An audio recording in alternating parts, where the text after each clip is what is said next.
इस वर्ष प्रश्न पत्र में क्या क्या बदलाव हुए हैं। पहले प्रश्न पत्र के कितने भाग थे और अब कितने भागों में प्रश्न पत्र बांटा गया है। हम सबसे पहले उस सेक्शन को उठाएं जिसके लिए हम बिल्कुल कंफर्म हैं और कॉन्फिडेंट हैं। मुझे 5 क्वेश्चन तो आते हैं लेकिन छठा क्वेश्चन नहीं आ रहा है। इसकी शब्द सीमा 60 है, अंक है 4। प्यारे विद्यार्थियों, हम ये वीडियो शुरू करें उससे पहले मैं आपको एक महत्वपूर्ण जानकारी देना चाहता हूँ। यूट्यूब पर एक नया चैनल लॉन्च हुआ है जिसका नाम है हाई प्रोफाइल। हाई प्रोफाइल कक्षा 9th और 10th के लिए बहुत ही बेनिफिशियल है क्योंकि उस पर आपके विषयों से संबंधित बहुत ही महत्वपूर्ण जानकारी दी गई है।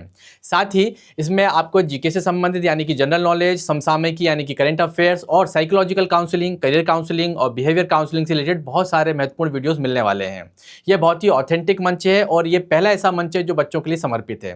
प्यारे विद्यार्थियों, ये मंच न केवल विद्यार्थियों के लिए है बल्कि ये उनके माता पिता के लिए भी है क्योंकि माता पिता के लिए इसमें आपको मिलेंगे पेरेंट्स गाइडिंग से रिलेटेड बहुत ही महत्वपूर्ण टिप्स जिनके माध्यम से माता पिता अपने बच्चों की प्रॉब्लम को समझ सकेंगे और उन्हें सॉर्ट आउट कर सकेंगे। तो निश्चित रूप से आप लोग यूट्यूब पर इस चैनल को ज़रूर देखें, सब्सक्राइब करें, लाइक करें और शेयर करें। Thank you. प्यारे विद्यार्थियों, आज एक महत्वपूर्ण वीडियो लेकर के मैं पंकज शर्मा आप सबके सामने प्रस्तुत हूँ। आज का वीडियो बहुत महत्वपूर्ण है क्योंकि आज हम बताने जा रहे हैं कैसा रहने वाला है 2025 का कक्षा 10वीं का हिंदी प्रश्न पत्र। जैसा कि विद्यार्थी हम सभी जानते हैं इस वर्ष हिंदी के पेपर में कुछ चेंजेस किए गए हैं, कुछ बदलाव किए गए हैं। आप निश्चित मान के चलिए ये बदलाव आपके लिए लाभदायक ही हैं, इसलिए आपको भयभीत होने की आवश्यकता नहीं है। अगर आप प्रश्नों की भाषा को ध्यान से पढ़ेंगे, अंकों का ध्यान रखेंगे, शब्द सीमा का ध्यान रखेंगे और प्रारूप को ठीक प्रकार से समझ लेंगे तो निश्चित रूप से आपको सफलता मिलेगी। इसी परिप्रेक्ष्य में यह महत्वपूर्ण वीडियो आप लोगों के लिए तैयार किया गया है। तो इस वीडियो को बहुत ध्यान से देखें, इसमें जो इंस्ट्रक्शन दिए गए हैं, जो टिप्स और ट्रिक्स बताए गए हैं उनका भी ध्यान रखें। निश्चित रूप से आपको सफलता मिलेगी। तो चलिए शुरू करते हैं। आज का वीडियो कैसा रहेगा वर्ष 2025 का हिंदी कक्षा 10वीं का प्रश्न पत्र। तो प्यारे विद्यार्थियों के कुछ महत्वपूर्ण प्रश्न, कौन कौन से प्रश्न हैं आपके सामने लिखे हुए। इन प्रश्नों को हम ध्यान से पढ़ेंगे और इनका उत्तर भी ध्यान से सुनेंगे। ठीक है, पहला प्रश्न दिया हुआ है, इस वर्ष प्रश्न पत्र में क्या क्या बदलाव हुए हैं। निश्चित रूप से इस साल सीबीएसई बोर्ड ने हमारे प्रश्न पत्र में बदलाव किया है। पहले ऑब्जेक्टिव क्वेश्चंस ज़्यादा आते थे, अब डिस्क्रिप्टिव क्वेश्चंस भी आएंगे। यानी कि ऐसा नहीं कि पूरी तरीके से डिस्क्रिप्टिव हो गया है, ऑब्जेक्टिव भी हैं लेकिन उनकी संख्या अब कम हो गई है, तो इसका हम ध्यान रखेंगे। दूसरा प्रश्न है, पहले प्रश्न पत्र के कितने भाग थे और अब कितने भागों में प्रश्न पत्र बांटा गया है। पहले 2 सेक्शन में डिवाइड था प्रश्न पत्र हमारा, अब 4 सेक्शन में डिवाइड है। क, ख, ग और घ, इन चारों सेक्शन के अपने अपने प्रश्न हैं, इनको 4 सेक्शन में डिवाइड किया गया है। ठीक, आगे देखते हैं कौन सा भाग पहले करना चाहिए। हम लोगों को क्वेश्चन पेपर एक्चुअली स्टार्ट कहाँ से करना चाहिए। तो प्यारे विद्यार्थियों, निर्देश में जो सीबीएसई के बोर्ड है उसमें अगर आप ध्यान से पढ़ेंगे तो उसमें लिखा हुआ है कि हमें पेपर सीक्वेंस में करना है। लेकिन हाँ, हम ज़रूर ऐसा कर सकते हैं कि हमारे जो 4 सेक्शन हैं उनमें से हम सबसे पहले उस सेक्शन को उठाएं जिसके लिए हम बिल्कुल कन्फर्म हैं और कॉन्फिडेंट हैं। ठीक है, जिसके प्रश्न उत्तर हमें सबसे ज़्यादा आते हैं। सबसे पहले हम उस सेक्शन को उठाएंगे। एग्जाम्पल के तौर पर मान लीजिए मुझे ख सेक्शन आता है जिसमें मेरे को मैक्सिमम क्वेश्चंस आ रहे हैं, तो सबसे पहले मैं ख सेक्शन उठाऊंगा और ख सेक्शन के सारे क्वेश्चंस कंप्लीट करूंगा। ठीक, इसमें भी एक्सेप्शन होता है। मान लीजिए ख सेक्शन में मुझे 5 क्वेश्चन तो आते हैं लेकिन छठा क्वेश्चन नहीं आ रहा है, तो मैं क्या करूँगा, 5 क्वेश्चन तो कंटिन्यूशन में करूँगा, छठे को फिर मैं सबसे लास्ट में करूँगा। ठीक है, ये कर सकते हैं। कोशिश तो हमारी ये होनी चाहिए क, ख, ग, घ से करें, लेकिन फिर भी हम इतना सा कर सकते हैं चेंजेस कि भाई हम एक स्लॉट पूरा उठाएं। क उठाए तो क पूरा करेंगे, ख उठाए तो ख पूरा करेंगे, या आप लास्ट वाला स्लॉट उठा रहे हैं घ तो आप घ पूरा करेंगे। इस चीज़ का ध्यान रखेंगे तो एक अच्छा इंप्रेशन बनेगा। ठीक, आगे देखते हैं। प्रश्नों की शब्द सीमा कम या ज़्यादा हो जाए तो क्या होगा। प्यारे विद्यार्थियों, शब्द सीमा का हमें विशेष रूप से ध्यान रखना है। ये कम भी नहीं होनी चाहिए और ज़्यादा भी नहीं होनी चाहिए। इसीलिए आपके इंस्ट्रक्शन में क्वेश्चन के साथ ही शब्द सीमा लिखी हुई है, कितने शब्दों में लिखना है। कई बच्चे बहुत ज़्यादा भावुक होकर के या कोई टॉपिक ऐसा मिल गया जो बहुत अच्छे से उन्होंने आता है तो उसे बहुत लंबा खींच देते हैं, जिससे उनका टाइम भी वेस्ट होता है और ज़्यादा लिखने के कारण भाषा बिगड़ जाती है, मात्राओं की गलती हो जाती है और नंबर कट जाते हैं। तो हमें शब्द सीमा का विशेष ध्यान रखना है। हमें ना ज़्यादा लिखना है ना कम लिखना है, हमें कंसेप्ट को क्लियर करना है। ठीक, आगे देखते हैं। व्याकरण वाले भाग में किस प्रकार के प्रश्न रहेंगे। व्याकरण वाले भाग में 2 प्रकार के प्रश्न रहेंगे। एक तो रहेगी व्यावहारिक व्याकरण, जिसके अंदर है व्यावहारिक व्याकरण में आएगी परिभाषा और उदाहरण, कौन कौन से टॉपिक है, पदबंध है, समास है, वाक्य रूपांतरण है और मुहावरे हैं। इनके ऑब्जेक्टिव क्वेश्चंस भी आएंगे और इनके डिस्क्रिप्टिव क्वेश्चंस भी आ सकते हैं, तो ध्यान रखें इसका। दूसरी व्याकरण है हमारी रचनात्मक व्याकरण, जिसमें लेखन संबंधी काम आता है। तो जैसे अनुच्छेद आएगा हमारा, ठीक है, 3-4 पॉइंट्स के साथ में जो हमें उस अनुच्छेद के अंदर इंक्लूड करने होंगे उसी आधार पर हमें लिखना होगा। इसके बाद पत्र आएगा हमारा, औपचारिक पत्र, सूचना आएगी, विज्ञापन आएगा, लघु कथा या ईमेल में से ये एक कॉमन क्वेश्चन आएगा, इन दोनों के बीच में स्लैश लगाया हुआ, यानी या तो आप ईमेल करेंगे या आप लघु कथा करेंगे। तो हमारा सजेशन तो ये कि आप ईमेल पर फोकस करें, क्योंकि वो थोड़ा सिंपल पड़ता है। लघु कथा के लिए आपको बहुत क्रिएटिव होना पड़ता है, आपको कैरेक्टर सोचने पड़ते हैं, स्टोरी प्लान करनी पड़ती है, तो आप उससे थोड़ा बचेंगे तो अच्छा रहेगा। बाकी फिर आपका जिसमें अच्छा कॉन्फिडेंस हो, आप उस चीज़ को अटेम्प्ट करें। तो ईमेल का जो प्रारूप होता है वो आप समझ लें अच्छी तरीके से।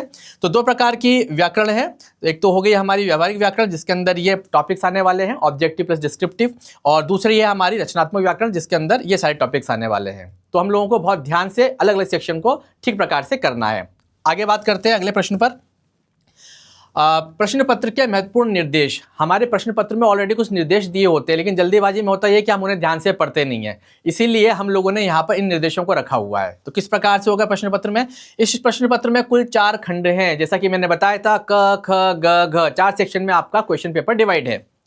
खंड ख में कुल 2 प्रश्न हैं जिनमें उप प्रश्नों की संख्या 10 है। ठीक है। खंड ख में कुल 4 प्रश्न हैं जिनमें उप प्रश्नों की संख्या 20 है। निर्देशों का पालन करते हुए हमें 4 उप प्रश्नों के उत्तर देना है। कई बार क्या होता है, अगर हमें 5 के आंसर आ रहे हैं तो हम 5 ही लिख देते हैं, उसका कोई लाभ नहीं होने वाला है। आप 4 ही लिखें, जिसमें आप कॉन्फिडेंट हैं, आप वही ऑप्शंस को चूज करें, ध्यान रखें इसका। ठीक है। खंड ग में कुल 5 प्रश्न हैं जिनमें उप प्रश्नों की संख्या 20 है, यानी कि जैसे 5-5 करके आपको क्वेश्चंस दिए होंगे, उनमें से कोई 4 करने हैं, इस प्रकार के क्वेश्चंस आएंगे, 5 में से कोई 4 करने, ऐसा। ठीक। खंड घ में कुल 4 प्रश्न हैं, सभी प्रश्नों के साथ उनके विकल्प भी दिए हुए हैं। अनुच्छेद वगैरह जो दे रखे हैं या लेटर वगैरह जो दे रखे हैं, उनके जो भी विकल्प है वो साथ में दे रखे हैं। तो इस प्रकार से 4 खंड आने वाले हैं, क ख ग घ। ठीक है। इन चारों में कितने कितने प्रश्न आ रहे हैं, कौन कौन से प्रश्न हमको करने हैं, किस प्रकार से करने हैं, कितनी संख्या में करने हैं, वो सारा विवरण आपको इस वीडियो में देखने को मिल रहा है। ठीक। आगे चलते हैं।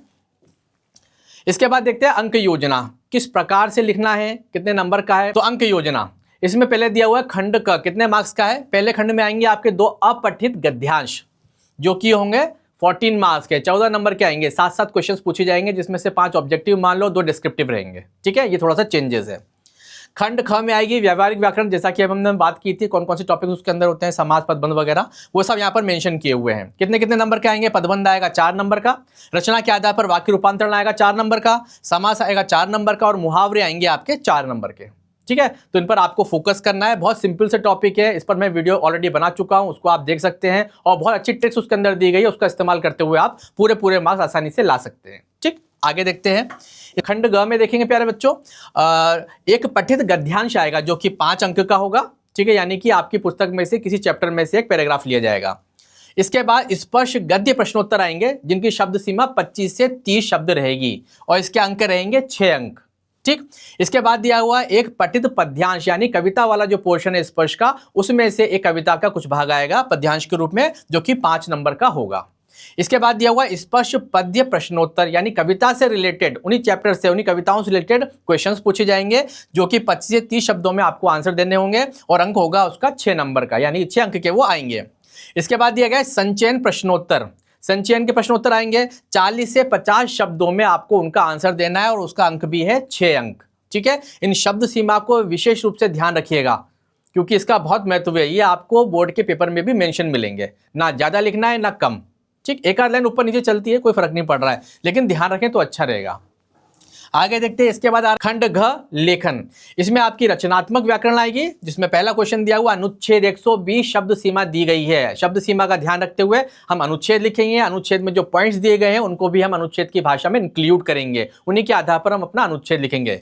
इसके अंक हैं 5 अंक, ये 5 अंक का आएगा। मात्राओं का भी ध्यान रखना इसमें हम लोगों को। उसके बाद नेक्स्ट क्वेश्चन दिया है पत्र, औपचारिक पत्र आएगा, 100 शब्द सीमा दे रखी है उसकी, 100 शब्द होने चाहिए उसके अंदर, 5 अंक का आएगा ये भी। इसके प्रारूप को विशेष रूप से देखें, इसके जो फॉर्मेटिंग होती है, इसका जो प्रारूप होता है, उसके मार्क्स अलग होते हैं और लैंग्वेज के मार्क्स अलग होते हैं, तो हम उसके प्रारूप को बहुत ध्यान से देखेंगे। इस पर भी हम एक वीडियो बना चुके हैं ऑलरेडी, वो आप देख सकते हैं, वो आपके लिए बहुत बेनिफिशियल होगा। उसमें हमने प्रारूप भी बताया है, और उसमें जो महत्वपूर्ण पॉइंट्स होते हैं वो भी हमने डिस्क्राइब किए हैं। नेक्स्ट आ रहा है सूचना, 60 शब्दों में आपको सूचना लिखनी है। इसका भी एक फॉर्मेट होता है, वो हम इसका भी वीडियो ऑलरेडी बना चुके हैं, तो आप लोग जाकर के उस वीडियो को जरूर देखें। इसकी शब्द सीमा 60 है, अंक हैं 4। इसके बाद आएगा विज्ञापन, यानी कि एडवर्टाइजमेंट, ऐड बनाना है आपको, एक क्रिएटिव ऐड। ठीक है। और इसका भी एक प्रारूप होता है, शब्द सीमा दी हुई है 40। अगला क्वेश्चन है लघु कथा अथवा ईमेल, इन दोनों में से आपके पास चॉइस होती है, कोई सी भी एक चीज करनी होती है, या तो आप ईमेल लिख दे या लघु कथा। हमारा सजेशन है ईमेल पर फोकस करें, क्योंकि लघु कथा में बहुत क्रिएटिविटी की जरूरत होती है, कैरेक्टर सोचना, उसको प्रॉपर एक लैंग्वेज में बनाना है ना, एक स्टोरी प्लान करना, इस प्रकार से। तो हम यहाँ पर ईमेल को फोकस करेंगे। 80 शब्दों में आपको ईमेल लिखना होता है और इसका अंक होता है 5। ठीक है, 5 अंक का ये आएगा।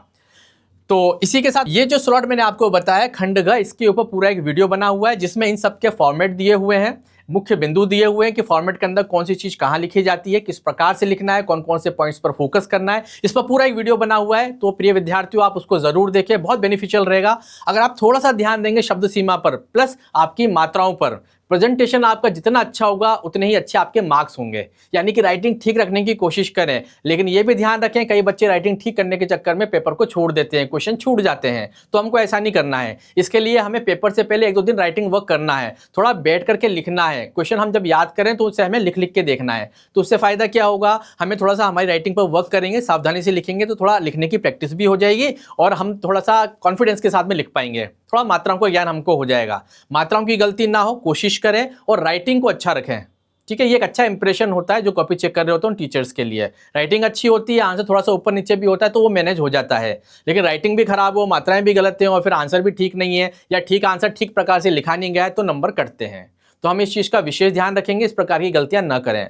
तो इस वीडियो को स्कूल में जब आप जाएंगे पेपर देने के लिए तो बहुत ध्यान से एक बार देख करके जाएं, ताकि ये चीज़ें आपको परेशान ना करें। तो आप जब पेपर देने जाएंगे तो इस चीज़ का विशेष ध्यान रखना, इन पॉइंट्स को एक बार सुन करके जाना, ताकि निर्देश पढ़ने में आपका टाइम खराब नहीं हो और आप सीधा क्वेश्चन करना शुरू कर दें। पूरे आत्मविश्वास के साथ क्वेश्चन कीजिए। ये जो चेंजेस हुए हैं सीबीएसई बोर्ड ने आप ही के लिए किए हैं और ये बहुत सिंपल से चेंजेस हैं, इससे आपको भयभीत नहीं होना है। तो प्रिय विद्यार्थियों, खूब मन लगा करके पढ़ें, इंस्ट्रक्शंस को पढ़ें और आपके जो विषय है उनसे संबंधित हमने जो वीडियोस बनाए हैं उनको ध्यान से देखें, उनके शॉर्ट नोट्स बनाएं और सफलता प्राप्त करें। इसी मंगल शुभकामना के साथ धन्यवाद।